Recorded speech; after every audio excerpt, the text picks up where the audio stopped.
Vamos lá, gente. Paz de Cristo, meus irmãos. Admito que eu fui pego um pouco de surpresa, porque até não sabia muito bem que eu viria aqui, né? Então, na verdade, eu vim na casa da irmã Luciana lá, que a gente vai saindo para Minas amanhã conhecer o pastor Felipe lá. E aí o irmão aqui me convidou também para mim aqui, o Luciano me falou. Estamos aí, né? Eu sei que o irmão, já vim conversando às vezes com o irmão pelo próprio Facebook, eu acho que o WhatsApp a gente falou também. Não, só pelo Messenger. Pelo Messenger, isso é. Então, estamos aí, né? Então vocês veem como Deus é maravilhoso, que Ele faz as pessoas se encontrarem, né? Não sei se vocês já ouviram falar do pastor Alan Capriles. É um pastor muito... Eu gosto muito, ele é aqui do Rio de Janeiro, né? Fica ali na cidade de São Gonçalo. É uma cidade, né? Não conheço muito o Rio de Janeiro. Então aqui eu pego tudo, não conheço nada. Eu pensava assim, né? Eu vi os vídeos dele, também o pastor Elvis Guimarães, pensava, nossa, como seria interessante encontrar essas pessoas, mas nunca pensei que teria uma oportunidade. E por incrível que pareça, Deus fez de uma forma tremenda, de uma forma muito rápida, né? Que eu acabei conhecendo esses homens de Deus. São homens que você vê que realmente querem e buscam o reino de Deus de forma sincera, né? Mas uma coisa que eu tenho aqui para dizer para os irmãos é que antes de qualquer coisa, antes de nós querermos compreendermos as últimas coisas, é necessário nós compreendermos as primeiras, né? Porque veja bem, eu comparo o conhecimento de Deus a uma casa sendo construída. Nós não podemos construir uma casa pelo telhado, mas nós construímos ela pelas bases, pelos fundamentos. Todos sabem, né? Que a casa ela tem que ser construída lá pelo fundamento e ela vai ser edificada sobre esse fundamento. E quando nós não temos esse fundamento da palavra, é muito fácil que nós tropeçamos nas coisas que Deus tem para nos mostrar. Por que nós vemos tanta confusão nas igrejas que existem? Porque elas não têm o fundamento que Deus quis mostrar para elas. Então é muito importante que nós tenhamos esse fundamento, nós estarmos fundamentados. Eu quero ler um texto que está em Efésios 3, verso 16, os irmãos podem abrir? Quase caiu água. Foi. Efésios 3, verso 16. Verso 17 também, tá? Para que, segundo a riqueza da sua glória, vos conceda que sejais corroborados com poder pelo seu Espírito no homem interior, para que Cristo habite pela fé nos vossos corações, a fim de, estando arraigados e fundados no amor. Amém? Sabe que ele fala aqui fundamentados, fundados no amor. Isso é uma coisa tremenda, porque a Bíblia fala que nós somos a casa de Deus, né? Fala em Pedro, fala aqui em Efésios mesmo. Até vou ler para complementar o contexto. Está em Efésios 2, verso 20. Que vai dizer assim: edificados sobre o fundamento dos apóstolos e profetas, e que Jesus Cristo é a principal pedra de esquina, no qual todo edifício bem ajustado cresce para santuário santo do Senhor. Amém? Então Deus, meus irmãos, Ele está edificando uma casa para a sua habitação. E nós somos essa casa. Só que toda casa, ela precisa ter um cimento, né? Toda casa, ela necessita ter um cimento para fundamentar uma pedra na outra. Cristo é a principal pedra de esquina. Por que ele fala principal pedra de esquina? Porque na antiguidade, todos os templos e casas, elas tinham que uma pedra de esquina, no qual ia dar a origem à edificação de toda a casa. É como se fosse o fundamento dos dias de hoje.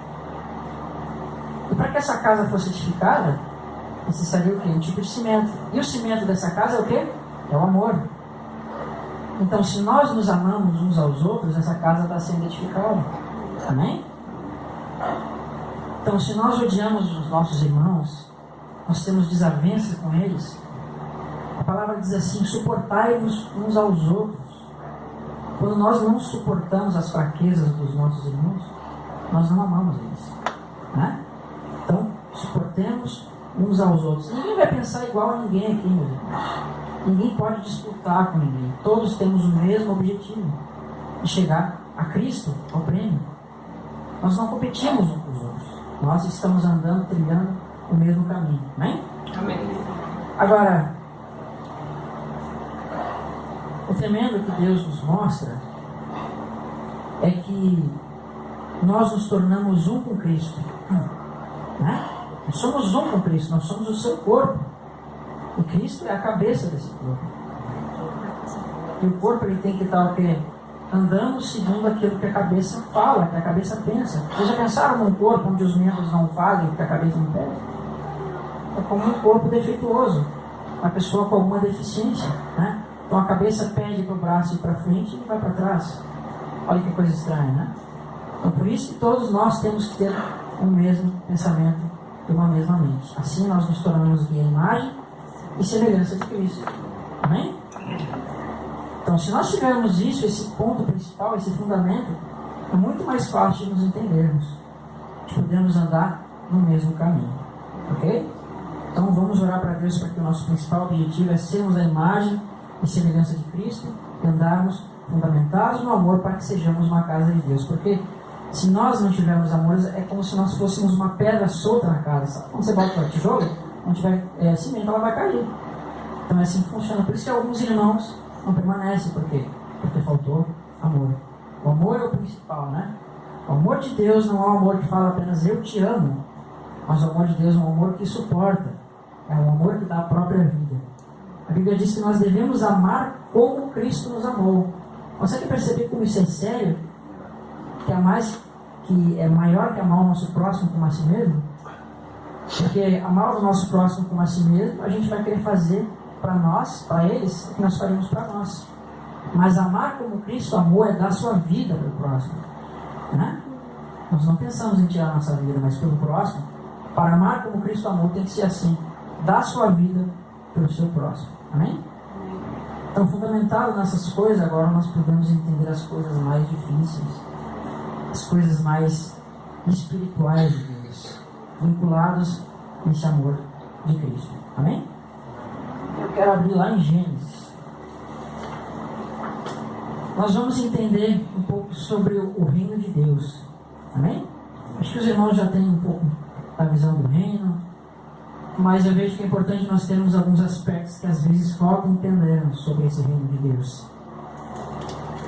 Vocês já notaram que Paulo diz assim: porque o reino de Deus não é comida e nem bebida, mas a alegria do Espírito Santo? Né? A alegria do Espírito Santo, ela faz parte do reino de Deus. E esse termo, a alegria da nossa vida, nos traz muitas coisas que vão querer edificar a nossa vida para nós entendermos o que é esse reino de Deus. É claro, meus irmãos, muitas coisas nós poderíamos falar, né? Mas o tempo ele é curto. Então às vezes a gente não consegue expressar tudo que deveria ser expressado. Mas eu quero mostrar para os irmãos como Deus agiria para nós que somos gentios. Como esses gentios chegariam a ter parte nesse reino de Deus. Porque quando nós olhamos para a Escritura, parece que as profecias elas são fechadas, né? Parece que Deus fala apenas para o povo judeu. Não dá uma leve impressão? Tanto que quando nós falamos de reino de Deus, e de herança dos santos e tudo mais, você fala com pessoas de outras igrejas, não querendo julgar, ok? Não falando mal, não é isso. Mas você vê que muitas delas não sabem que nós temos uma herança. Não sabem que Deus destinou uma herança que fala de coisas futuras. Pensa, não, isso tudo já aconteceu, está lá no passado. Mas quando nós compreendemos isso, o quanto isso nos traz de alegria no Espírito Santo. Porque o reino de Deus é alegria no Espírito Santo. Por que Deus fala de alegria? Porque, meu irmão, essa vida aqui é uma vida que nos traz tristezas, né? Todos nós temos tristezas, temos desavenças, muitos problemas. Sabe que às vezes dá vontade de desistir de tudo, né? Quantas vezes a gente teve esses problemas? Mas o reino de Deus é o quê? É alegria e esperança. Mas antes que venha tudo isso, nós precisamos atentar para aquelas palavras que Jesus disse: aqueles que perseverarem até o fim serão salvos. Então, hoje é o tempo da perseverança, né? Perseverar sabendo que muitas tribulações virão sobre nossas vidas. Tribulações de tudo que é forma que vocês imaginarem. Mas Deus, lá no princípio, Ele começa a mostrar que tudo isso um dia passaria. Não sei se vocês lembram daquela frase que diz em Gênesis, aquela passagem que diz assim: porque tu és pó, e ao pó voltará. No suor do teu rosto comerás o teu pão, até que tornes ao pó, porque tu és pó. Vocês já notaram porque Deus fez o sétimo dia? Vocês já prestaram atenção? Porque, meus irmãos, se vocês olharem no cabo, vocês vão ver que o homem ficou debaixo de escravidão lá no princípio. Quando Deus fala, no suor do teu rosto comerás o teu pão. Mas não era assim no princípio. A vontade de Deus é que o homem ele ficasse nessa alegria perpetuamente, né? Essa é a vontade de Deus. Mas por causa do erro do homem, ele caiu. E o que aconteceu? Agora ele volta para o pó. Ele tem que ficar debaixo de escravidão. Quando Deus fala sobre o sábado, ele tem em mente falar do descanso de Deus, né? Então, existem coisas espirituais nessa questão do descanso de Deus. Amém? Nós podemos notar que sempre fala 6 dias de trabalho e o 7º de descanso. 6 anos de trabalho e o 7º de descanso. 7 vezes 7, depois nós temos o ano dos jubileus que fala de descanso. Tudo isso são aspectos espirituais para entender o reino de Deus. Se os irmãos têm costume, por exemplo, de estudar a lei de Deus, vocês vão ver que Deus falava de festas, falava de tempos e tudo mais, né? Vocês já notaram que nessas festas fala do ministério de Deus até o estabelecimento do reino? Por exemplo, os irmãos vão lembrar. Nós sabemos que Cristo morreu quando? Na Páscoa. Né? E depois nós sabemos que no Pentecostes foi dado o Espírito Santo. Olha como as coisas estão batendo. Depois tem trombetas, dia da expiação. E por fim, nós temos o quê? Tabernáculos. Né? Será que isso é para bonito? Por exemplo, se os irmãos leem Zacarias, nós vamos ver que lá em Zacarias fala da festa dos tabernáculos, né? A gente vê lá que aquele que não for celebrar a festa dos tabernáculos não vai cair chuva e tudo mais. Então existem aspectos totalmente tremendos aí para se aprender sobre isso. Eu vou tentar falar um pouco sobre isso, ok? O que Deus quis nos dizer ali. Quando nós olhamos para Gênesis 24, nós vemos que Deus estava profetizando por meio de Abraão a esposa de Cristo através da esposa de Isaac. E você vê que Abraão, ele escolhe essa esposa para Isaac, né? Que não poderia ser das filhas dos cananeus, tinha que ser uma mulher virgem. Ou seja, são aspectos que nos remetem para a esposa de Cristo. Tremendo isso, né? E quando nós vamos ver que Isaac toma a Rebeca, nós vemos que ele introduz ela onde? Na tenda de Sara. E lá ele toma ela como mulher. Então essa tenda fala de bodas, de casamento com essa mulher. Aquela tenda, a tenda de Sara, ele tomou a Rebeca por mulher. Então, são aspectos que nós temos que entender aí. Amém? Vamos ver onde tudo começa então. Vamos para Gênesis capítulo 9, se não me engano. Eu não anotei ali. Mas a gente vai achar aqui junto. Ok? Lembrando, o que eu estou dizendo aqui não é para ser dogmático, para dizer que é tudo verdade que eu estou dizendo. Não, esse é o meu pensamento, a minha interpretação. Se os irmãos pensam diferente, amém, ok? Não vamos ser todos aqui incisivos nesse ponto. Se os irmãos discordarem, vamos discordar em amor, ok? Não vamos nos matar. Diz assim, agora preste atenção como Deus vai mostrar que as coisas que aconteceram no passado, né, antes do dilúvio, elas vão acontecer depois. Preste atenção. Gênesis 9, verso 20. Ele diz assim: começou Noé a ser lavrador da terra e plantou uma vinha. E bebeu do vinho e embebedou-se e descobriu-se no meio dela, na sua tenda. Olha só que legal, meus irmãos. Vocês já notaram que aqui as coisas estão começando com uma vinha? Lá em Apocalipse nós vimos que as coisas terminam com uma vinha também, né? Falar daquela vinha, do vinho do flor da ira de Deus, tem revelações aqui para nós. Só que o que nós vemos aqui é que Noé ele se despiu e se tornou o quê? Ficou nu. Consegue ver a ligação com Adão e Eva que se tornaram nu também? Então, da mesma forma como a humanidade caiu lá no princípio e foi o quê? Mostrada essa nudez de Adão e Eva, aqui nós vemos que aconteceu mesmo. Você vê que por causa dessa nudez de Noé, né, você vê que vem a maldição sobre Cã, sobre Canaã. Então é como se mais ou menos Deus estivesse mostrando de novo esse tipo de queda, né? E vai continuar assim. E bebeu do vinho e embebedou-se e descobriu-se no meio da sua tenda. E por incrível que pareça, mais uma vez a causa da nudez foi uma planta. Lá no princípio a gente vê que foi por causa do fruto do bem e do mal que se descobriu a nudez. Aqui nós vemos exatamente a mesma coisa, por causa de uma planta, que é uma vinha. Só que no meio dessa profecia, meus irmãos, eu vejo, né? Pensamento meu, que Deus ele vai começar a mostrar todo que a profecia desde o princípio até o final. Que vai fazer nós compreender muitas coisas. Que vai passar desde Sem, Cã e Jafé, vai passar por Abraão, vai passar por Isaac, vai chegar nas 12 tribos e vai chegar em nós. Ok? Os irmãos estão entendendo o que eu estou falando? Amém. Às vezes pode parecer um pouco difícil, um pouco monótono, mas às vezes para as profecias, para o entendimento das coisas é necessário nós termos atenção. Ok? Então vamos continuar. E disse assim, verso 22. E viu Cão, pai de Canaã, a nudez de seu pai, e fê-la saber a ambos seus irmãos fora. Olha só, você vê que Cã, ou em algumas traduções está escrito Cão, a minha está Cão, pode ser Cão também. Você vê que ele desonra o seu pai aqui. Ele quebrou um mandamento da lei. Porque se imagina, você vai no quarto de seu pai, está o seu pai lá embebedado, bêbado, você vai e fala para todo mundo e zomba dele. Isso não é desonrar seu pai? Então você vê que ele está aqui desonrando a seu pai aqui.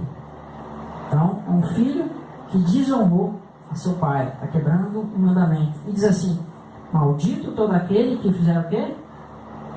Né? Que desonrar seu pai, enfim, né? Então nós temos que honrar o nosso pai. É por isso que depois nós vamos dizer que vai cair uma maldição sobre ele. Que diz assim, ao pai de Canaã a nudez do seu pai, e fez-o saber a ambos seus irmãos de fora. Então tomaram Sem e Jafé uma capa e puseram sobre os ombros, seus ombros indo virados para trás, cobriram a nudez do seu pai, e seus rostos eram virados de maneira que não viam a nudez de seu pai. Então, ao contrário de Cã, eles honraram a seu pai, né? Cobriram essa nudez do seu pai. O mesmo ato que Deus fez com quem? Com Adão e Eva, cobrindo com aquelas vestes de animais. Então, vocês conseguem ver como as coisas estão se repetindo aqui? Por um outro ângulo? Porque Deus quer mostrar exatamente as mesmas coisas. E lá em Gênesis 3, verso 15, diz assim, que a semente da mulher seria inimiga da semente da serpente, da descendência da serpente. E aqui ele vai começar a falar de descendências também, né?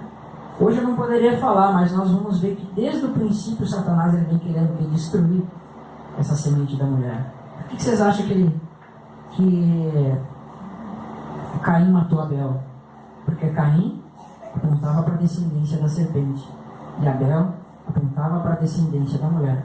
Então, se Abel fosse morto na cabeça do diabo, ou seja, não se levantaria a descendência da mulher. Então você vê que desde o princípio ele vem tentando destruir essa descendência. Por isso que hoje ele persegue o quê? Aqueles que são os filhos de Deus. E vai dizer mais, no verso 24, e despertou Noé do seu vinho e soube que fez o seu filho menor. E disse, maldito seja Canaã. Olha lá, exatamente o que nós falamos. Maldito seja Canaã, seja servo dos servos dos seus irmãos, e bendito seja o Senhor Deus. E sem ele seja Cã por servo. Alargue Deus a Jafé e habite nas tendas de Sem, e seja ele Canaã por servo. Amém? Amém. Então esse texto, as pessoas, olha, quase todo mundo passa batido dele. Mas nós vamos ver aqui, meus irmãos, que nesses três homens, toda a humanidade vai ser configurada. Todos nós, de forma indireta, somos descendentes de Cã, Sem e Jafé. Não é mesmo? Porque todos esses homens foram que se espalharam pelo mundo. E aqui ele vai falar de Cã vai vir de Canaã, e Canaã vai apontar para essa maldição. Porque Canaã vai ser amaldiçoado, tanto que Deus não se deixava os israelitas se misturar com os cananeus. Vocês lembram disso, né? Se vocês já estudaram a lei, Êxodo, Levítico, enfim. Para mim fica claro aqui o seguinte, que os semitas, que é o povo de Israel, que vem tudo profético do Velho Testamento, vem sobre Sem. E nós, os gentios, somos Jafé, que coabitamos na casa de Jafé. Exatamente isso. Amém, perfeito. É claro, meus irmãos, que tem um contexto literal, que de Sem viria, né, os semitas. Mas eu entendo aqui que Deus também quer mostrar o espiritual de como os gentios se achegariam diante de Deus. Porque diante de Deus, o que é considerado povo é aquele que crê, né? E ele vai configurar isso aqui nesses personagens que nós vamos entender agora. Exatamente isso que eu queria falar agora, né? Exatamente isso. Ele diz assim: bendito seja o Senhor, Deus de Sem. Então, qual é o Deus de Sem? É o Senhor. Então, Sem teria um Deus, que seria o Senhor. Agora, vai dizer um pouquinho mais para frente: e seja-lhe Canaã por servo. Agora, sobre Jafé, vai dizer o seguinte: e alargue Deus a Jafé, e habite nas tendas de Sem, e seja-lhe Deus por servo. Opa, perdão, e seja Canaã por servo, perdão, errei a palavra errada. Agora, vocês veem o seguinte aqui, meus irmãos. Essa expressão alargue, né? Alargue. Será que ela está aqui sem motivo? Ela tem um motivo aqui. Essa expressão alargue no hebraico, ela tem dois significados. E Deus, ele é tremendo. Você sabia que no hebraico uma palavra ela pode ter 70 significados diferentes? E isso é para mostrar muitas coisas proféticas. O grego é muito legal, muito bom. Mas o hebraico é uma língua profética. Então essa palavra alarga, ela também significa ou alargar, ou significa ser enganado. Então, ao mesmo tempo que Jafé vai ser enganado, ao mesmo tempo Jafé vai ser o quê? Alargado. Lá no capítulo... Não, os irmãos podem ficar aí, eu vou ler aqui, tá? Não precisam sair daí. A gente vai ver que eu acabei não marcando aqui. Nós vamos ver aqui, ó. Deixa que eu ler, os irmãos não precisam abrir, tá? Prestem atenção que é melhor. Os filhos de Jafé são Gomer, Magog, Madai, Javã, Tubal, Meseque e Tiras. Ele vai falando das descendências, né? E diz que assim sobre eles: porque sobre esses foram repartidas as ilhas das nações, as suas terras, e cada qual segundo a sua língua, segundo as suas famílias, entre suas nações. Então nós vemos que Jafé, a descendência dele vai se tornar o quê? Nações, né? Vai se tornar em nações, a ilha das nações, em várias nações. Aí Deus faz uma promessa assim. Olha só, no verso 27, tá? Eu vou ler aqui, os irmãos vão... Só escutem, prestem atenção. Alargue a Deus a Jafé e habite nas tendas de Sem, e seja Canaã por servo. Consegue ver que é como se nós estivéssemos vendo essas nações que foram alargadas, essas nações que foram expandidas e foram enganadas, agora vão entrar onde? Na tenda de Sem. E quando fala bendito seja o Deus de Sem, nós estamos vendo que Sem é bendito porque ele crê nesse Deus. Então essas nações que foram alargadas, que foram expandidas, mas que foram enganadas, agora elas vão se adentrar na tenda de Sem. Por quê? Porque elas vão crer no mesmo Deus de Sem. É exatamente o que está acontecendo aqui hoje. Nós, quando cremos em Cristo, nós estamos como entrando nessa tenda de Sem. Amém? Então, é como se Deus estivesse mostrando Cristo em Sem aqui. Quando nós cremos em Cristo, nós vamos crer no Deus de Sem. Ok? Por causa disso, nós vamos ser abençoados. Os irmãos já pararam para pensar por que exatamente a última festa é a festa dos tabernáculos, é que fala a tenda de Sem? Isso aqui não é para bonito, meus irmãos. Isso para bonito a gente fala no Rio Grande do Sul, não sei se fala aqui. Para bonito, não fala não. Não fala não, então. É só para significa, não é só para ilustrar. Exatamente, a gente fala dessa forma, né? Ali à toa, né? Exatamente. Então, olha como aqui no princípio Deus já estava mostrando isso, né? E essa profecia de Sem já está linkando lá com a descendência da mulher que se levantaria, né? Por que vocês acham que sempre o inimigo tentou perseguir os semitas? Porque estava tratando disso aqui. Mas é claro que quando Deus tratava aqui de Sem e da descendência da mulher, ele tinha em mente Cristo que se levantaria. Só que na minha concepção, eu entendo que o diabo ele não tinha o espírito como nós temos para entender as profecias da forma que nós entendemos. Então ele não chegou à compreensão completa de que falava de Cristo. Amém? Ele vai descobrir isso depois. Mas nós, pelo Espírito, conseguimos entender as profecias nesse sentido. Agora, essa mesma profecia, meus irmãos, ela não vai por aqui. Ela vai se estender, vai passar pelos patriarcas, vai chegar em nós e vai se estender até o Apocalipse. Só que de forma implícita, né? O que é uma coisa implícita? Que ela está ali, mas você não percebe. É uma coisa que está oculta, um mistério. Mas é um mistério que pode ser revelado pela própria palavra. Posso fazer uma pergunta? Pode fazer, se eu souber responder, né? Tem a ver. Tu tá ligado no que o Xande pregou lá na igreja? Não lembro. Dia 2 agora foi aniversário da igreja, a gente só muito o cara falou sobre esse texto. Amém. Só que ele falou o seguinte, que o profético do Novo Testamento da Páscoa foi cumprido em Jesus. Amém. O profético do Novo Testamento do Pentecostes foi cumprido em Atos. Sim. Mas a festa dos tabernáculos ainda está para ser cumprida na sua integralidade. Eu creio sim. Também. Eu creio sim. Não tem a volta, mas tem a concept da conexão de Sem com Jafé. Da festa no mesmo tempo. Porque nós hoje ainda não conseguimos ter convergência com o apologético do povo judaico. É como se fosse a gente estivesse numa estrada e eles estão em outra. E essa convergência vai ser o cumprimento desse profético da festa dos tabernáculos. É o que ele colocou. Sim, sim. Você vê, acho que se der tempo hoje a gente vai falar um pouquinho sobre como mesmo dentro do povo hebreu Deus prefigurava os gentios. Não sei se vai dar tempo, o irmão já sabe, né?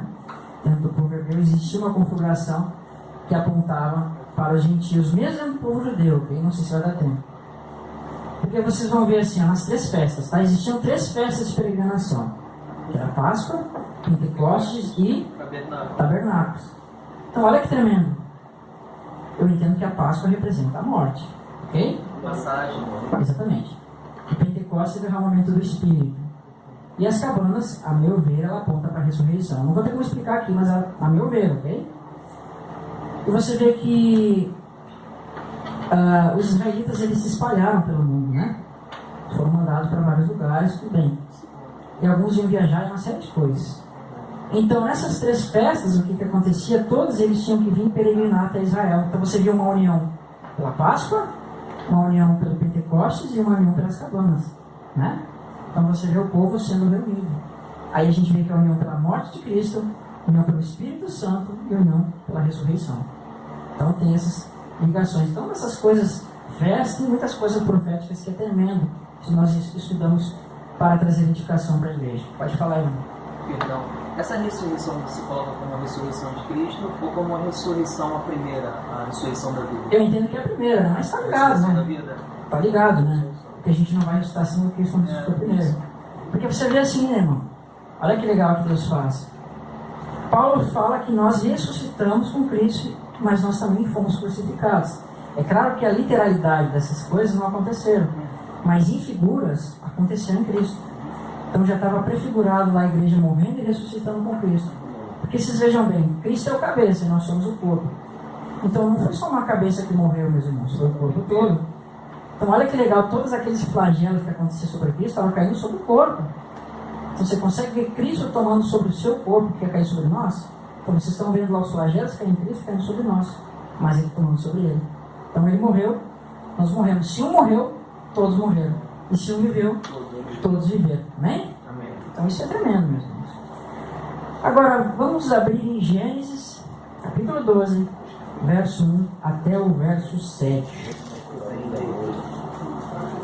Vamos lá.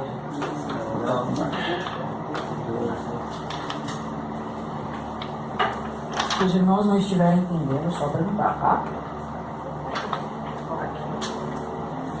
Diz assim, eu vou ler desde o verso 1, os irmãos escutem, ok? Que eu prefiro assim que os irmãos escutem. Quando a gente olha às vezes por texto, a gente perde um pouco o foco, né? Mas podem ler também, não tem problema.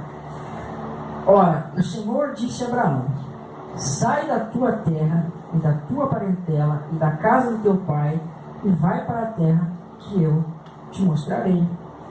Far-te-ei uma grande nação e te abençoarei e te engrandecerei o teu nome e tu serás uma bênção. Irmãos, o que a gente viu lá no princípio? Bendito seja o Deus de Sem. Então, quem inicia com Sem também seria abençoado. É a mesma profecia que está em Sem, ela vai estar agora em Abraão. Ele vai dizer assim: abençoarei os que te abençoarem e amaldiçoarei os que te amaldiçoarem. E em ti serão que benditas todas as nações da terra. A mesma coisa que aconteceu com Sem, só que com outras palavras. E ele vai dizer assim, né? E assim partiu Abraão, como o Senhor lhe tinha dito, e foi logo com ele. E era a idade de Abraão 75 anos quando saiu de Arã. E tomou Abraão a Sara, sua mulher, e Ló, filho de seu irmão, e toda a sua fazenda que havia adquirido, e as almas que acrescentaram em Arã. Saíram para a terra de Canaã e viveram na terra de Canaã. E passou Abraão por toda aquela terra, ao lugar de Siquém, até o carvalho de Moré, estavam os cananeus na terra. Olha o que vai dizer para nós aqui. E apareceu o Senhor a Abraão e disse: a tua semente darei esta terra. E edificou ali um altar ao Senhor que apareceu. Eu vou fazer uma pergunta para os irmãos. Quem é a descendência de Abraão? Será que a descendência de Abraão está falando só de judeus? Fala só de um povo pequeno? Porque diz assim: farei-te uma grande nação. Só que também vai falar em Gênesis, vamos para Gênesis, acho que está em Gênesis 17, tá? Vamos lá. Também não lembro de todos os versos. 17:8. 17:8. Aliás, aqui não diz tão claro. Ó, aqui, ó. Vamos desde o verso 5, tá? Ó. E não te chamarás mais o teu nome de Abraão, mas Abraão será o teu nome, porque por pai de multidão de nações te tenho posto.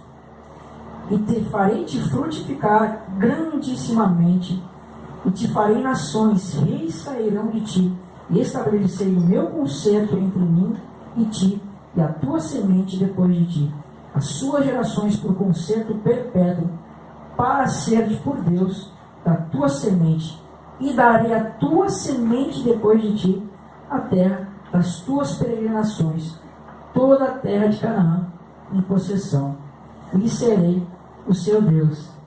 Olha que tremendo isso aqui, meus irmãos. A Bíblia fala que a descendência de Abraão seria uma multidão de nações. E Deus fala que vai dar a terra das suas peregrinações para a sua descendência. E a sua descendência é quem? Uma multidão de nações. E aí o judeu lá, desinformado, vamos botar assim, ele pensa que a herança é dele, só para ele, né? Só que Deus estava mostrando que essa herança ia se cumprir em nós, porque Ele fez uma aliança para que nós fôssemos o seu Deus. E exatamente o que as nações entrando na tenda de Sem e crendo no mesmo Deus de Sem, ou seja, ser o teu Deus, ou seja, ser o Deus de Sem. Agora vai. Amém? Pode falar. Eu não queria trazer nenhum tipo de questionamento, mas Amém. é para agregar. Claro, pode falar, mas se você souber responder. Tem um profético aqui mais violento sobre isso. Tem. Tem, dos gentios, que é o seguinte. Em Gênesis 14, 18, ele fala o seguinte: então Melquisedeque, rei de Salém, Amém. e sacerdote do Deus Altíssimo. Ué, se ele é sacerdote do Deus Altíssimo e Deus está implementando o início da sua nação em Abraão, quem é esse Melquisedeque? Sim. Ele está fora da amplitude dos judeus. Sim. Deus já está ampliando o seu plano além do povo judeu quando ele fala de Melquisedeque, que não tem uma tradição judaica. Aí ele diz assim: rei de Salém e sacerdote do Deus Altíssimo, trouxe pão e vinho e abençoou Abraão, dizendo: bendito seja Abraão pelo Deus Altíssimo, é o mesmo Amém. Deus, Amém. criado dos céus e da terra, e bendito seja o Deus Altíssimo que entregou seus inimigos em suas mãos. Quando Deus amplia através de Melquisedeque, você sabe que o sacerdócio de Jesus, o reinado vem da tribo de Judá, Sim. mas ele não vem da tribo de Levi. E lá em Hebreus 6 vai se cumprir o sacerdócio de Jesus sobre a unção de Melquisedeque. Amém. Então a unção que vem sobre nós gentios vem sobre amplitude desde o Velho Testamento, quando ele traz alusão a Melquisedeque. Tanto que existem teólogos que dizem que os 3 reis magos que entendem o reinado de Jesus, eles também não são da tradição judaica. E eles vão lá dignificar e adorar o rei Jesus. Então, só colaborando, só contribuindo naquilo que você está colocando em relação aos de Jafé coabitarem na tenda de Sem, eu creio que Deus faz uma alusão a Melquisedeque, dando essa unção a nós, de que podemos estar junto ao povo de Israel desde o início do seu plano. Amém, com certeza. Você vê que é exatamente o que você falou, né? A expressão Melquisedeque, ela quer dizer rei de justiça, rei de paz, né? Que é de Salém. Já mostrando um reino de justiça e um reino de paz. Só que quando você olha no Salmo 110, que diz assim: disse o Senhor ao meu Senhor, assenta à minha direita até que eu ponha os teus inimigos por estrado dos teus pés. Aí diz assim: o Senhor enviará a Sião um cetro do seu poder, dizendo: vai e domina entre os teus inimigos. Por quê? Porque tu és sacerdote para sempre, segundo a ordem de Melquisedeque. Quando ele usa essa expressão, vai e domina, é o que vai e reina. Mas também é o que? Sacerdote. Um rei e sacerdote. Aí quando você olha para Zacarias, eu acho que é capítulo 6, diz que se levantaria um renovo, que se chamaria Josué, que é o mesmo nome de Yeshua, ou Jesus, e ele seria o que? Rei e sacerdote, perdão. Né? Ele seria rei e sacerdote e trabalharia perfeitamente ambos os ofícios, como rei e como sacerdote. Aí você vê que isso está prefigurado em Davi, sabe por quê? Vocês lembram daquela ocasião que Davi estava levando aquela arca da aliança? Naquele momento ele começa a dançar, né? Você vê que ele está vestido com o quê? Com uma mitra sacerdotal. Ele está levando a arca da aliança de Deus para ser introduzida onde? Produzido no tabernáculo de Davi, que era um tabernáculo que não tinha divisão, né? Então os homens se achegavam àquele tabernáculo sem divisão, mostrando que é a graça de Deus. Mas já seria um outro assunto. Então você vê Davi como rei e vestido como sacerdote, mostrando a sua descendência que se levantaria como rei e sacerdote. E aí vai dizer lá em Zacarias que Deus levantaria um renovo, chamado Josué, que edificaria um templo ao Senhor e reinaria e seria sacerdote. Tremendo. Também na transfiguração é confirmado. Amém. Elias e Moisés. A ele Perfeito. Jesus é que fica luminoso ali, né? Amém.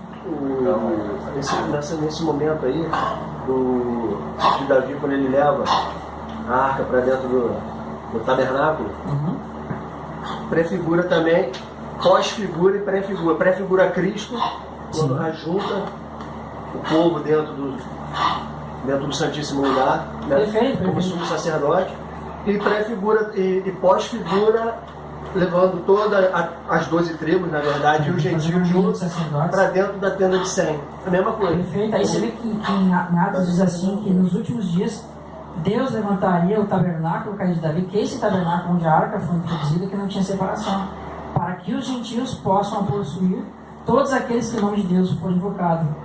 Então você está vendo o quê? Que tanto gentios e judeus estavam se chegando nesse tabernáculo, que não havia separação. Porque o único que podia ver a arca da aliança no tabernáculo de Moisés eram os sacerdotes da tribo de Levi, filhos de Arão, mas nem os levitas, os filhos de Arão. Só que nesse tabernáculo de Davi, todos podiam ver a arca da aliança. Aí vocês pensam, né? Quando Davi faz aquele salmo, na tua sombra, na sombra do Senhor, ele faz lá, não lembro de cabeça o salmo, você vê que ele estava profetizando ali no tabernáculo aquele, porque não tinha separação. Então ele via aquela sombra do sol batia, né? Mas aí já seria um outro assunto, porque eu não teria como falar tudo aqui. Senão a gente vai até amanhã da manhã falando. Mas vamos continuar, ok? Então eu anotei aqui uma infinidade de passagens que eu queria falar, mas não vamos conseguir falar tudo, ok? E diz aqui, vamos olhar para Gênesis 17, verso 19, tá? Verso 19 ao verso 21. Eu estou mostrando alguns aspectos aqui. Falei 17, né? 19, vamos lá. Ó, e disse: na verdade, Sara, tua mulher, te dará um filho e chamarás o seu nome de Isaque. E com ele estabelecerei a minha aliança, por aliança perpétua para a sua descendência depois dele. E quanto a Ismael, também eu tenho ouvido, né? Eis que tenho abençoado e faloei frutificar, e faloei multiplicar grandissimamente. 12 príncipes gerará deles, e dele farei uma grande nação. O que ele está dizendo aqui? Que ele vai abençoar também Ismael. Só que a promessa que Deus fez não é com Ismael, é com Isaque. Porque Ismael, meus irmãos, vocês têm que ver o seguinte: quando Deus fez a promessa que daria um descendente a Abraão, ele não tinha Ismael, não era vontade dele que nascesse Ismael. Só que a gente sabe, né, a gente quer cumprir as profecias de Deus e vai lá e dá nosso jeito, né? Então o que Sara faz? Ela vai e chama Agar, e Agar dá um filho para Abraão. Só que Ismael não era o descendente que Deus queria. Deus, né, abençoou ele e tudo mais, mas não era. Isso tem uma revelação, ok, meus irmãos? E não vai dar tempo de mostrar aqui, mostrando que os primeiros filhos de Abraão, ainda que fossem descendência de Abraão, não eram os herdeiros. Mas os que viriam depois, esses seriam herdeiros. Claro que isso dia teria que se entender com calma, ok? Não teria como explicar até agora. Não estou menosprezando os judeus, não é isso? Eu nem tomei aquela. É só que eu não tenho como explicar aqui, tá? Mas vamos lá. E diz assim, verso 19, verso 21. O meu concerto, porém, estabelecerei com Isaque, o qual Sara te dará no tempo determinado no ano seguinte. Então havia um tempo determinado por Deus para o cumprimento da promessa. Assim como diz que Deus, na plenitude dos tempos, enviou seu filho, nascido de mulher, debaixo da lei, para remir os que estavam debaixo da lei, a fim que fossem o quê? Adotados como filhos. Então há um tempo determinado de Deus, que Deus quer cumprir as profecias. Então haveria um tempo onde esses gentios se chegariam a Deus. É o tempo que nós estamos. É o tempo que nós já chegamos a Deus. Amém? Eu quero mostrar mais dois patriarcas aqui, depois nós vamos entrar para o Antigo Testamento. Quanto tempo já está ali? Nós estamos em 43 minutos, mas não tem problema, tá? Vamos, eu acho que para Gênesis... vamos para Gênesis 24. Esse aqui a gente já leu? Não foi que a gente leu? Foi, 19. Então vamos para Gênesis 28, tá? Melhor. Agora ele vai falar de Rebeca e depois nós vamos ver ele falando de Jacó. Gênesis 28, verso 3 e 4. Eu falei 28, né? Isso. Então vamos lá. Verso 3 e 4. Aqui.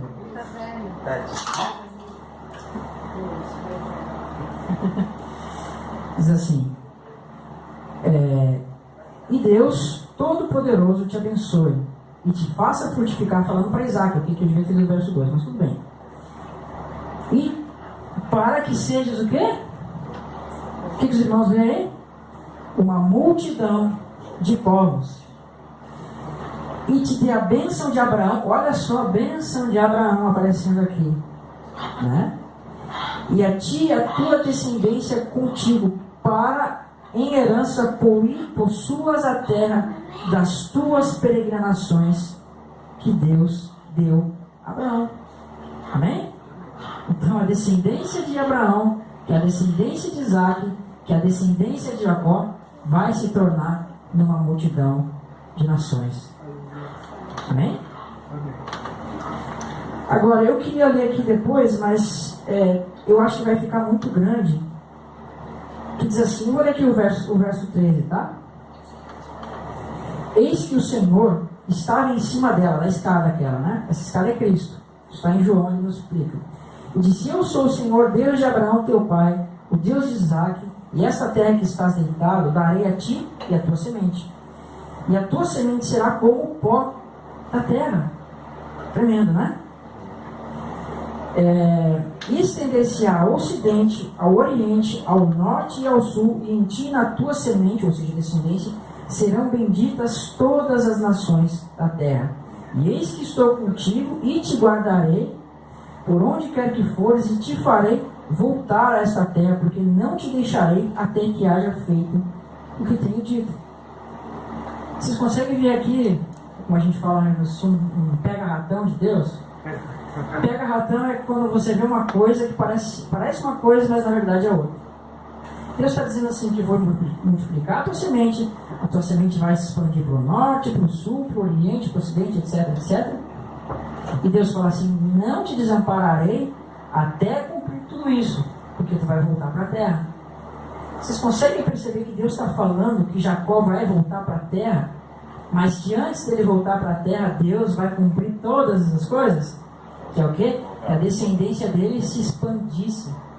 Então a gente está vendo promessa que fala do tempo da ressurreição. Esse voltar de Jacó é a ressurreição para voltar para a terra da herança, onde ele, Abraão e Isaac vão herdar as promessas.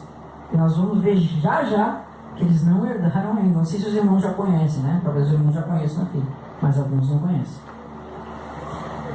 Então, eu acho que aqui no tem mais uma última passagem, e aqui a gente vai entender onde é que vai se cumprir essa promessa de fato. Está em Gênesis 49, tá? Nós vamos lá em Gênesis 49.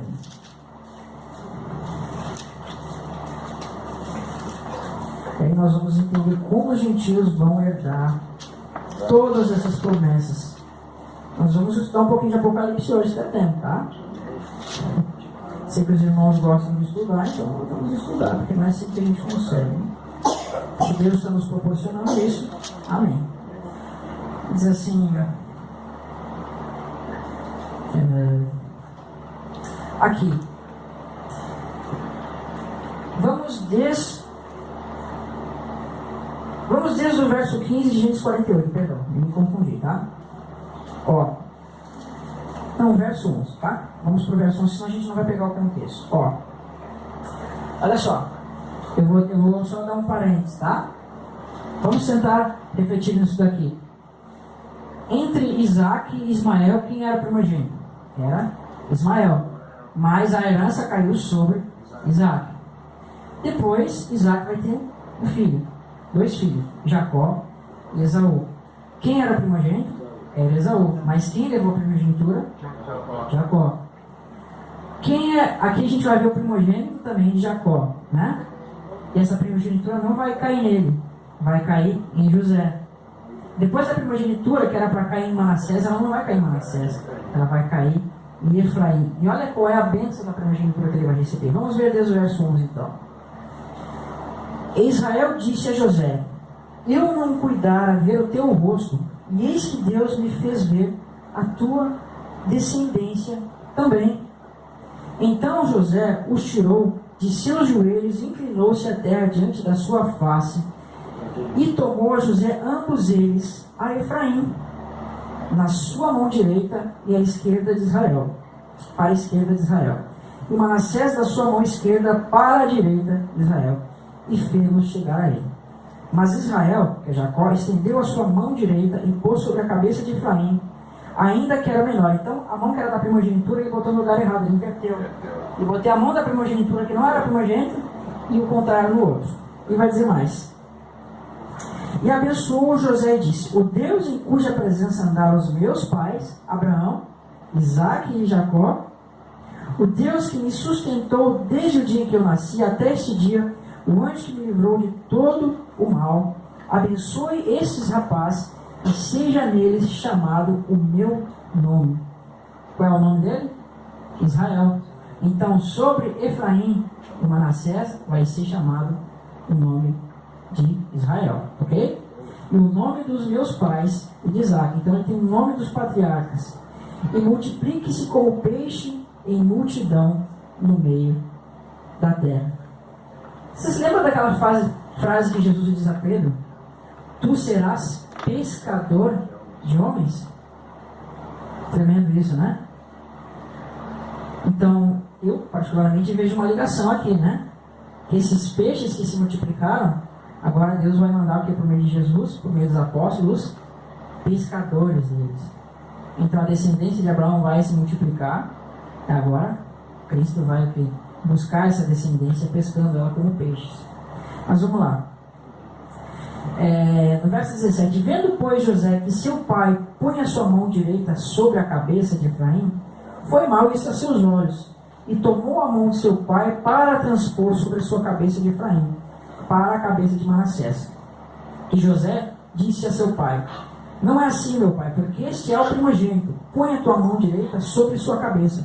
Mas seu pai recusou e disse: Eu sei, meu filho, eu sei. Também ele, ou seja, Manassés, será um povo.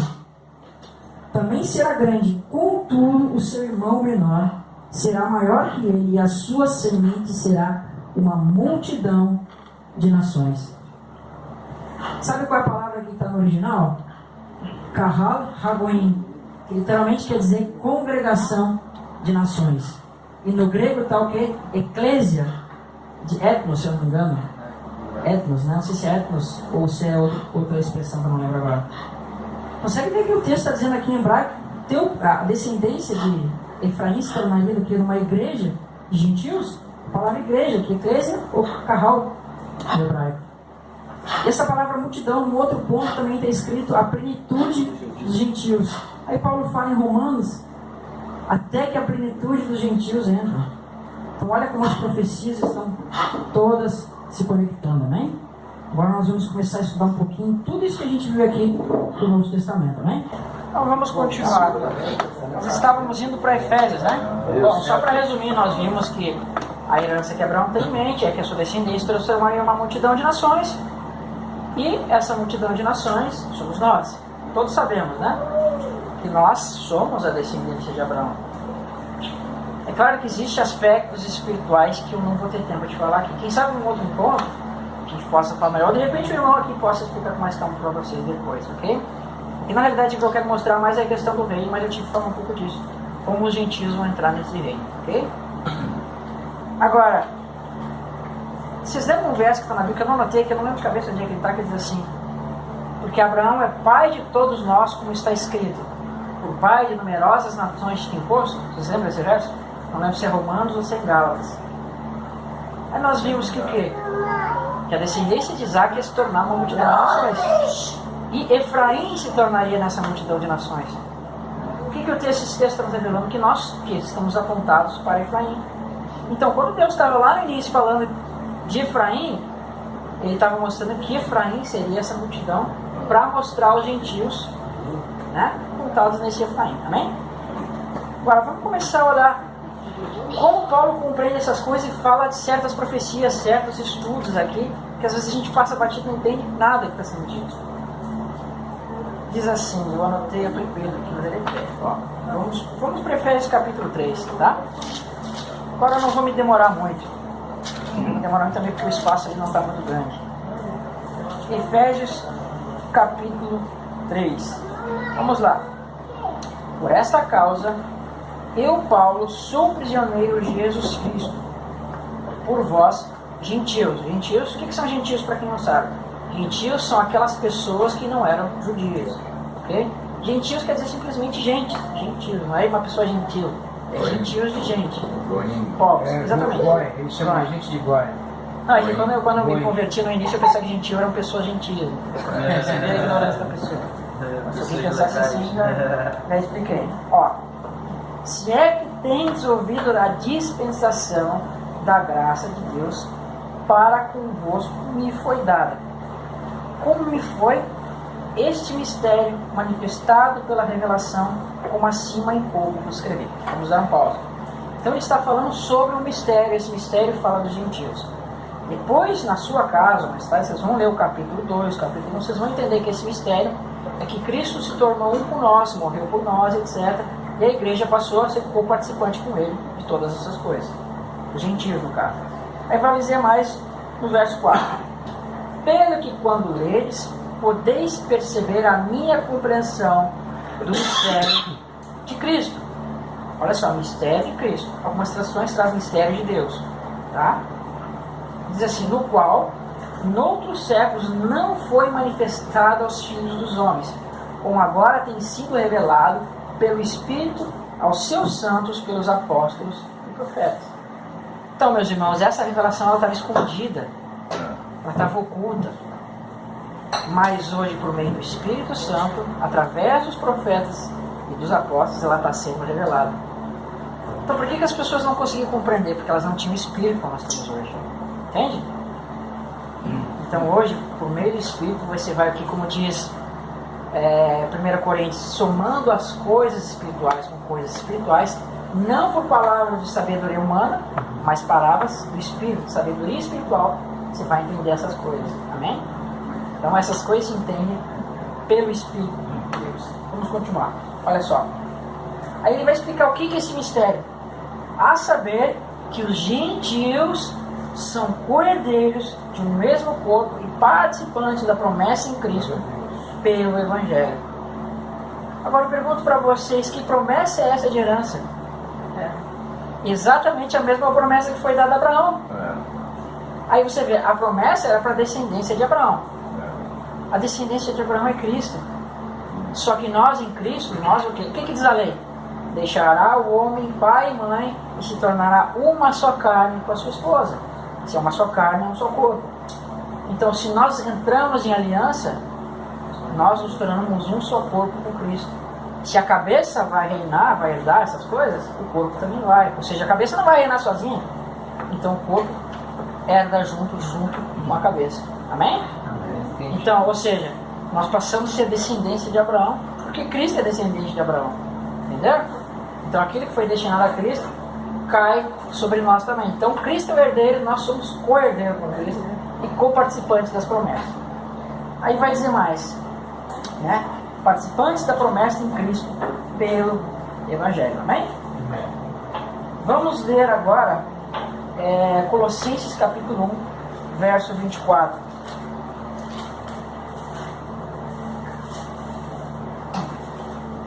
Diz assim. Vamos lá. Regozijo-me agora no que padeço por vós. Na minha carne cumpro o resto das aflições de Cristo pelo seu corpo, que é a igreja. Irmãos, eu acho tremendo esse verso, porque quando nós sofremos, irmão, quando nós somos tentados, quando nós somos feridos por Cristo, nós estamos o que? Sendo participantes dos seus sofrimentos. Então, quando nós somos o que? Provados, nós não deveríamos nos entristecer, mas nos alegrar. Por quê? Porque sabemos que nós estamos sendo participantes, juntamente com Cristo, dos seus sofrimentos. Então, a cada tentação que você sofre, que você vence, você está o quê? Você está glorificando o corpo de Cristo por meio dessas tentações que você está vencendo. Quando você sofre pelo nome de Cristo, né, você está sofrendo por Cristo, por amor de Cristo. Você está sendo participante naquele dia com os flagelos dele. Isso é tremendo, meu irmão. Então, muitas pessoas ficam tristes porque estão sofrendo. Eles têm que se alegrar nas tribulações. Em Atos diz que os apóstolos, eles ficaram alegres de saber que estavam sendo dignos de serem participantes de sofrimentos por causa de Cristo. E é assim que tem que ser. Amém? Hoje não pregam isso, né? Hoje diz que se você está tendo problema, você está com... Você tem que ser diabo. Então você vê como é.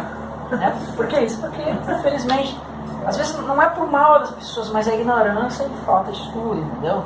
Porque os líderes já às vezes não querem passar o correto para as pessoas. É mais fácil você falar coisas boas do que coisas más. E assim você vai inflando as pessoas. Exatamente, né? Então palavras difíceis, infelizmente, é mais difícil para as pessoas ouvirem. Mas vamos lá. Verso 25. Do qual eu fui ministro segundo a dispensação de Deus, que me foi concedida para convosco, para cumprir a palavra de Deus, o mistério que estava oculto desde os séculos, viu o que a gente falou em Efésios? Em todas as gerações, que agora foi manifesto aos seus santos. A saber, que a gente falou, que os gentios são co-herdeiros, porque na cabeça dos judeus era só eles que herdariam, era só descendência carnal. de Abraão. Foi né? Jesus, o João Batista que falou nessas pedras, Exatamente. o pai filho de Abraão.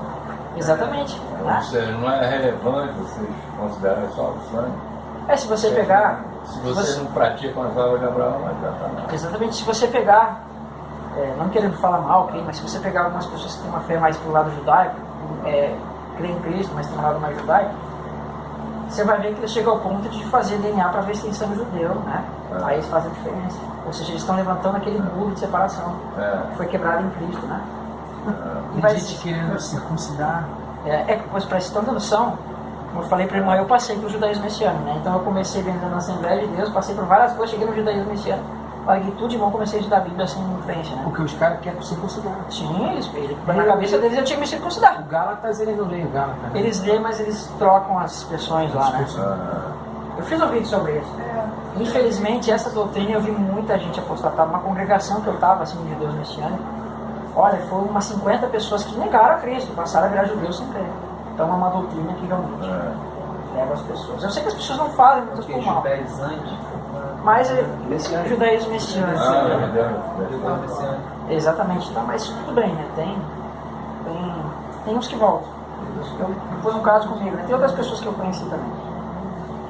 E vai dizer assim, a gente falou, o mistério estava oculto desde todos os séculos, em todas as gerações, e que agora foi manifesto aos seus santos, aos quais Deus quis fazer conhecer quais são as riquezas da glória deste mistério entre os gentios, que é Cristo entre vós, a esperança da glória. Amém? Amém. Então, Cristo estando nós temos o quê? A esperança da glória. Então, o mistério de Cristo é o quê? Que os gentios são cordeiros, porque nós temos a esperança da glória. Porque um gentio, meu irmão, que não crê em Deus, ele não tem esperança de coisa alguma, ele não sabe o que faz. Mas quando Cristo está em nós temos esperança do que? Da glória. De ser semelhante ao que Ele é. Essa é a esperança que nós temos. E nós vamos depois ver onde é que isso vai se cumprir. Ok? Então, vamos lembrar isso. O mistério é Cristo, a esperança da glória, e os gentios são cordeiros ou participantes da promessa. Eu não anotei aqui no meu caderno, mas se os irmãos quiserem, vamos abrir em Romanos capítulo 8. Tá? Fala tudo da mesma coisa. Romanos capítulo 8.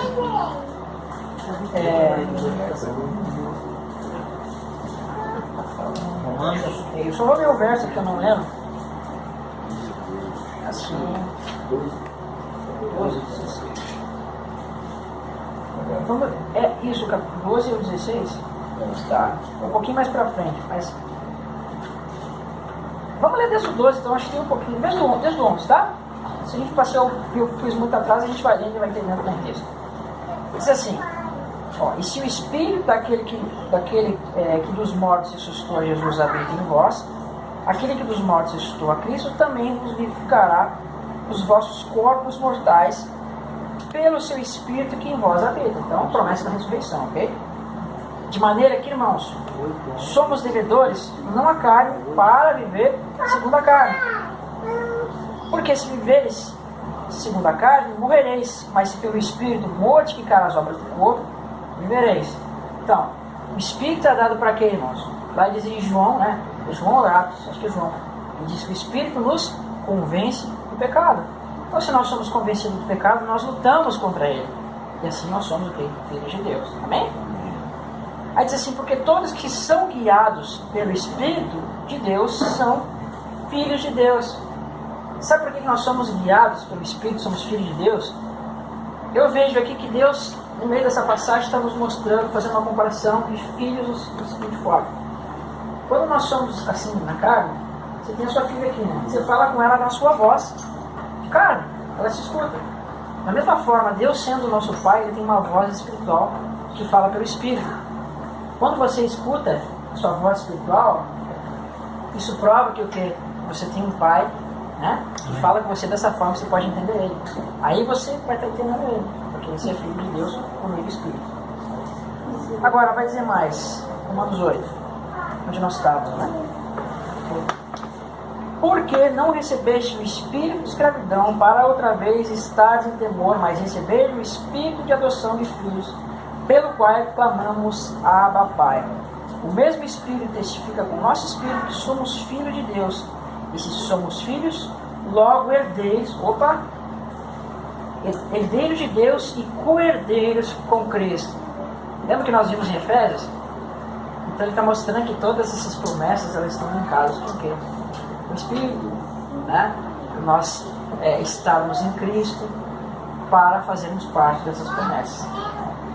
Né? E se é certo que com Ele padecemos, para que também com Ele sejamos glorificados. Tá? Agora o que eu quero falar vai estar aqui a partir do verso 18. Aqui a gente estava só passando por cima.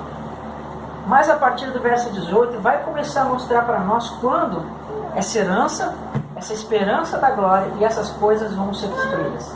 Preste atenção.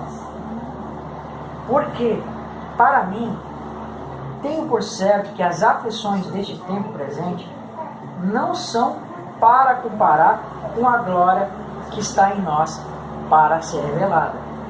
Então, meus irmãos, hoje nós temos a esperança da glória. Mas mesmo nós temos a esperança, nós temos o quê? Tribulações, nós temos provações e aflições neste tempo presente. Mas isso não se compara àquela glória que Deus quer mostrar no tempo futuro. Claro que essa glória não fala desse tempo, mas ela fala de quando? Da ressurreição, através da esperança que hoje nós temos. E ainda vai dizer mais, porque a ardente expectativa da criação atura e espera a manifestação dos filhos de Deus. Então esse glorificado de Deus para conosco é o que é a revelação dos filhos de Deus ao mundo. Amém? Ele vai dizer assim, porque a criação ficou sujeita à vaidade, não por sua vontade, mas por causa da que sujeitou, na esperança de que também a mesma criatura será liberta da servidão, da corrupção, para a liberdade das glórias do Filho de Deus. E vai dizer mais assim, e não somente ela, mas nós mesmos que temos as primícias do Espírito, esperamos a adoção, a saber, a redenção do nosso corpo. Então toda essa glorificação, tudo isso está apontado para onde? Para a redenção do nosso corpo. Algumas traduções está assim, redenção do corpo, tá? As duas coisas eu entendo como certas. Se você botar a redenção do nosso corpo, fala de nós sendo glorificados. Mas se botar a redenção do corpo, é o corpo de Cristo sendo glorificado, né? Então, irmãos, eu vejo isso tremendamente. Aí você começa a entender as promessas de Abraão. Porque as promessas de Abraão, elas falam para a ressurreição. Porque se não se cumpriu com ele, Deus não é mentiroso. Exatamente. Ele não cumpriu naquele momento, mas ele vai cumprir. Exatamente, né? Eu acho que a gente pode ler em Atos capítulo 7, tá? Vamos lá. Atos capítulo 7. Eu estou improvisando aqui, tá, irmão? Hebreus também fala. Hebreus fala. Eu acho que os irmãos conhecem, né? Então, eu não precisava entender, mais para a gente ver aqui. Não recebeu o cumprimento. Amém. Diz assim, tinha que falar de Abraão mesmo. Aqui, ó. Vamos desde o verso 2, tá? E ele disse, varões, irmãos e pais, ouvi, o Deus da glória apareceu ao nosso pai Abraão, estando na Mesopotâmia, antes de habitar em Harã. Ele disse-lhe, sai da tua terra, dentre a tua parentela, e dirige-te à terra que eu te mostrar. Então saiu da terra dos caldeus, e habitou em Harã, e dali depois que seu pai faleceu, Deus o trouxe para esta terra que vocês habitam agora. O que diz aqui?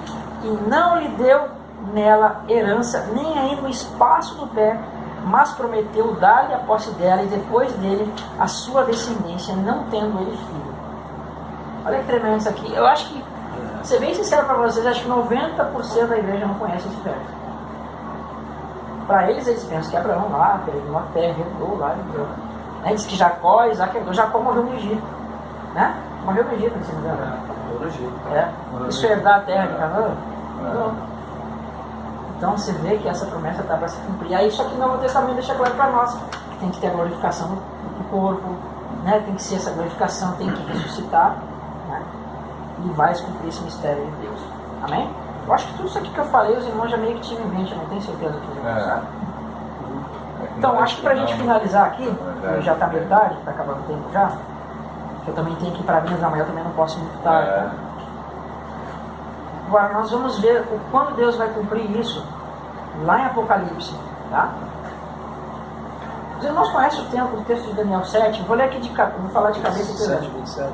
7, 25, 26 e 27 diz assim, ó. Que ele magoará os santos, cuidará, mudar os tempos e a lei, né? Depois diz assim, até que veio o ancião de dias e fez justiça aos santos, e o tribunal se levantou para tirar o seu domínio até o final. Aí depois diz assim, então chegou o tempo em que os santos herdarão o reino e todos os domínios obedecerão. Está em Daniel, 25, 26 e 27. Aí você vê que diz que, né, chegou o tempo dos santos herdarem todos os domínios, os reinos, enfim. A gente não pode, irmão, separar Daniel 7 de Daniel 12, de Daniel 2 e etc. Porque você vê que em Daniel 2 a gente vê aquela pedra vindo do céu, batendo nos pés e estabelecendo o reino. Né? Em Daniel 7 nós vemos aqueles animais, né? E aí a gente vê que se levanta um tribunal e aquele quarto animal é jogado no fogo, e aí vem o tempo do reino. Aí diz que aquele semelhante a filho do homem, ele vai reinar, que seu reinado é de mar a mar. Depois fala que os santos vão herdar também junto. Aí Daniel 7, 27 vai falar que chegou o tempo que eles vão reinar. Então o tempo está mostrando lá que passasse aqueles animais, chegasse no tempo dos pés, enfim. Eu não quero falar disso hoje. Os irmãos já conhecem, né? Irmãos, vocês lembram que eu falei do mistério de Deus? Amém? Vamos abrir em Apocalipse capítulo 10. Para quem não conhecia esse texto, antes da gente ler, eu quero fazer uma pergunta para os irmãos. O que Paulo diz para nós em 1 Tessalonicenses capítulo 4 e 1 Coríntios capítulo 15? Que ao ressoar da última trombeta, né, viria o que é a ressurreição. Em 2 Tessalonicenses, 1 Tessalonicenses fala que a trombeta de Deus vai ser tocada e nós seremos arrebatados, né? Transformados, etc. Os irmãos conhecem. Então, trombeta de Deus e uma trombeta. Fala do mesmo evento. A mesma coisa que Coríntios 15. Exatamente, a mesma coisa que seja no mesmo evento, tá? Então não vou ler porque é motivo que a gente já conhece. Agora, irmão, vamos olhar o capítulo 10, vamos ler desde o verso 1. Olha que tremendo que nós vamos ver aqui. E vi outro anjo forte que descia do céu, vestido de nuvem. Por cima de sua cabeça estava um arco celeste, seu rosto era como o sol. Na minha concepção, esse anjo ele fala de Cristo. Minha concepção. Você vê que fala de vestido de nuvens, pé como colunas de fogo, rosto como de sol, e trazia um arco-íris. Aliança, fala do Egito, do deserto, né? Fala de Daniel. E diz assim, e era como o sol e os seus pés como colunas de fogo. Isso não remete para o Egito? E tinha na sua mão um livrinho aberto, e pôs seu pé direito sobre o mar, e o esquerdo sobre a terra. E clamou com grande voz, como um bramo leão. E havendo clamado 7 trovões, fizeram soar as suas vozes. E sendo ouvidos 7 trovões e as suas vozes, ele ia escrever, e ouviu uma voz do céu que dizia, sela o que os 7 trovões falaram, e não o escrevas. E o anjo que via estar sobre o mar e sobre a terra, levantou a sua mão ao céu. Prestem atenção. Tá? E jurou por aquele que vive para todo sempre, que criou o céu e tudo que nele há, e a terra que nele há, e o mar que nele há, que não haverá mais tempo. Mas nos dias da voz do 7º anjo, quando ele tocar a sua trombeta, se cumprirá o mistério de Deus, como anunciado pelo quê? Aos seus profetas e os seus servos. Algumas trazem apóstolos, se eu não me engano. Olha que tremendo, meus irmãos. A Escritura está dizendo que na 7ª trombeta, nos dias da voz do 7º anjo, vai se cumprir o mistério de Deus. Que é o quê? A esperança da glória sendo cumprida, os gentios se tornando coerdeiros e o nosso corpo sendo glorificado. Agora, vamos ler Apocalipse 11, verso 15. O que vai dizer na 7ª trombeta? Olha lá. E tocou o 7º anjo a sua trombeta, e houve nos céus grandes vozes que diziam, os reinos do mundo vieram a ser do nosso Senhor e do seu Cristo, e ele reinará para todos sempre. E os 24 anciões que estavam assentados em seus tronos diante de Deus prostraram-se os seus rostos e adoraram a Deus, dizendo: graças te damos, Senhor Deus Todo-Poderoso, que és e que eras. Algumas traduções não têm que há de vir, outras têm. Já estava aqui, né? Porque o que está dizendo assim, que és e que eras, mas não diz que há de vir. Por quê? Porque está vindo. E fala mais: e tomaste o teu grande poder e passaste a reinar. Fala mais: iraram-se as nações, veio a tua ira e o tempo dos mortos para que sejam julgados, o tempo de dar o teu galardão aos teus profetas, aos teus servos e a todos os santos que temem o teu nome, tanto pequeno quanto os grandes, e o tempo de destruir os que destroem a terra. Chegou o tempo do galardão, da ira, da glorificação, da herança e do reinado. Qual é a última trombeta? Eu não consigo ver outra além dessa. Tremenda, né? Aqui está se cumprindo a profecia de Daniel, quando a gente vê aquela pedra sendo estabelecida em todos os reinos do mundo. Né? Destrói o escapismo muito fácil. Amém. Perfeito. Então, ou seja, se Cristo passou a reinar aqui, nós vamos reinar com ele. Na sétima trombeta. Né? Claro que tem eventos aqui que a gente tem que botar na cronologia certinha. O Apocalipse não é um quebra-cabeça, né? Às vezes você olha uma coisa, parece uma coisa, quando é outra. Mas o essencial a gente conseguiu entender já. Amém? Eu acho que a gente dá pra gente finalizar por aqui, porque eu tô ficando sem voz também, já tá doendo a garganta, né? E talvez na próxima vez a gente consiga falar um pouco mais, eu pretendo vir de fevereiro e janeiro. A gente pode se reunir de novo e estudar mais. Amém? Então, espero que os irmãos tenham entendido o que eu falei aqui, porque a gente foi desde Gênesis, passou até o final. De Gênesis e Apocalipse. Gênesis e Apocalipse, né? É muito bom. Chegamos até o final. Muito bom. Vou finalizar aqui, peraí. Já estou ficando sem espaço também.